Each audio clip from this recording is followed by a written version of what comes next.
Gait. Gait is a dynamic posture allowing bipedal unassisted mobility by virtue of sound interplay between balance and coordination, primarily of the pelvis and the lower limb.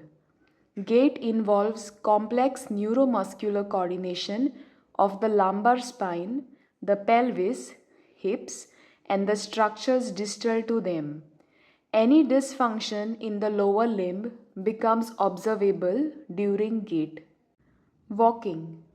Walking is bipedal, unsupported gait pattern where at any time at least one foot is in contact with the ground. Running is a gait pattern where at least at some point of the time the feet are in air and one foot touches the ground in alternation. Jumping with both feet is where at any point of time either both the feet are touching the ground or are in air. In single foot jump, the other foot never comes in contact with the ground. Prerequisites for gait evaluation. Gait should be observed in all three planes with and without shoes. The patient should be covering the parts of the body, that is the private parts, only during gait examination. Observe the gait while the patient walks along the walkway of 1.1 meter wide and 6 meter long. How to describe gait? Observe from front, back, side. Head position, shoulder position, arm swing, trunk position or rotation, base, pelvic tilt, limb motion, thigh segment, patella position or rotation, knee position, tibial position or rotation, ankle, calcaneal position, navicular position, mid-tarsal joint, metatarsals, toe position, foot shape, propulsion, and swing phase. Example of how to describe gait. Patient is walking with a bipedal unsupported gait, having equal smooth alternating and rhythmic stance, and swing phases with a normal base.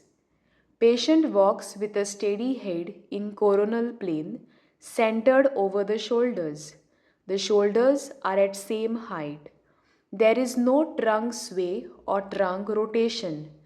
The arm swing is equal and alternate on both the sides. There is no pelvis drop on either side. During stance phase, the patella and the knee heights are equal.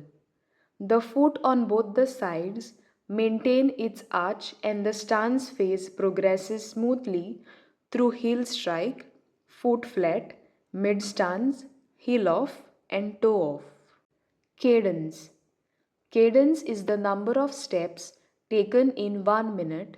The period of double support is inversely proportional to cadence. Normal cadence is 90 to 120 per minute. The gait cycle consists of two distinct phases, that is the swing phase and the stance phase. The swing phase comprises of 40% of the gait cycle and the stance phase comprises of 60% of the gait cycle. In the swing phase, the body tries to preserve energy. Under swing phase, we have the acceleration phase, the mid-swing phase and the deceleration phase. Under stance phase, we have heel strike, foot flat, mid-stance, heel off and toe off. Various dysfunctions that influence gait. The first one is neurological. Under this, we have motor, seen in CVA, that is stroke and cerebral palsy. Sensory includes stapes dorsalis and blindness. Cerebellum includes Friedreich's ataxia. Basal ganglia includes Parkinson's disease. Under systemic, we have joint disease like osteoarthritis and rheumatoid arthritis. crystal arthropathies like gout, muscle diseases like Duchenne's muscular dystrophy and dermatomyositis, bone disease like rickets, osteomalacia, and Paget's disease. Under structural, we have limb length inequality, that is polio, femoral or tibial fracture, and DDH. Alignment disorder, which includes coxa valga or vara, genu valgum or varum, tibial or femoral torsion. Base of gait is the distance between the medial borders of both the foot. Normally, it is 2 to 4 inches. Double support is also known as double leg stance. During gait cycle, the body is supported on both the foot for a brief period that extends somewhere between push-off and toe-off on one foot and between heel strike and foot flat on the contralateral side. This comprises 10% of the gait cycle. Common types of gait and their mechanisms. Trendelenburg gait, also called as abduction lurch gait. This occurs unilaterally or bilaterally. When present unilaterally, the patient lurches on the affected side and the pelvis drops on the opposite side. Bilateral Trendelenburg gait is also known as waddling gait. Short limb gait. The patient lurches to the affected side and the pelvis drops to the same side. If shortening is less than 4 cm, it is compensated by hyperextension at the knee and equinus at the ankle. Antalgic gait. Patient walks with shortened stance phase, avoids taking weight on the same limb. Any condition leading to pain in the lower limb leads to antalgic gait. Stumbling gait is a gait of bilateral CTEV, which is congenital talus equinovarus.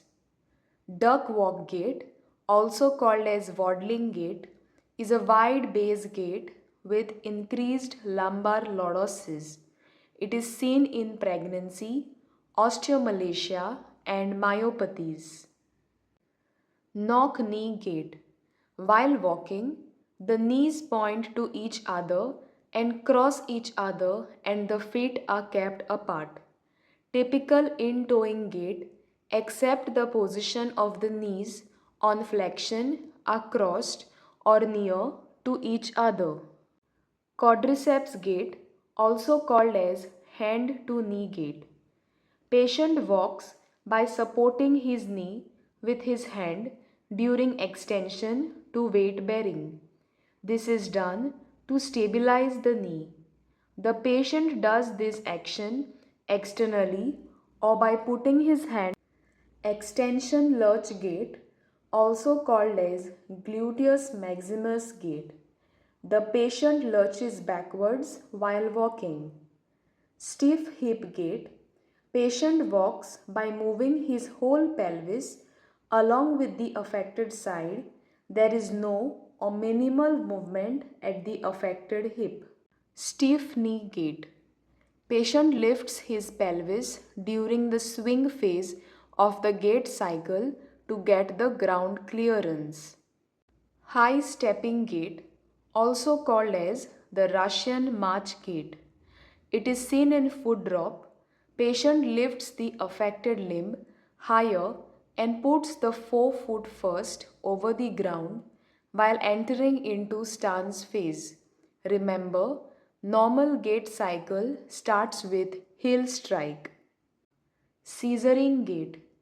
It is seen in cerebral palsy, CVA, and spasticity. One leg crosses directly over the other with each step as the blades of the scissors. It is also called as circumduction gait. Hemi-circumduction gait. Patient moves his limbs while dragging his body along with the limb in hemicircle. It is seen in CVA and hemiparesis. Stamping gait. is seen in loss of proprioception.